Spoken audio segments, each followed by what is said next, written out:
Sellel aastal toimus Sakala maleva kodutütarde ja noorte kotkaste võistlusretk Laidoneri rada Põhja-Sakala vallas. Reede hilisõhtul läks Vanaõue puhkekeskuse juurest rajale 10 4-liikmelist võistkonda, sealhulgas 2 külalisvõistkonda Harjumaalt. Kui kaardil esimene kontrollpunkt paika pandud, asuti teele.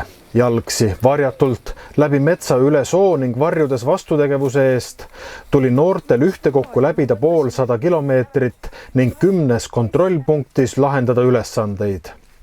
Meeskonnatööd, osavust, kiiret reageerimist oli vaja nii mängulise soo ületamisel, pugedes või hüpates läbi õhulise kuubiku, kui ka käepärastest vahenditest parve ehitamisel, millega ületada veetakistus.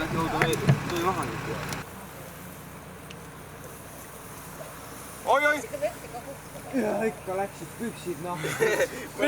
Ära muret, sul on üle. Rada ei olnud kerge, varustussoonis õlgu, jalad läksid villi väsimustikust peale, siiski jõudsid võistlejad positiivse emotsiooniga finišisse. Nii mõnegi suust kostus, et kohtumiseni järgmisel Laidoneri rajal.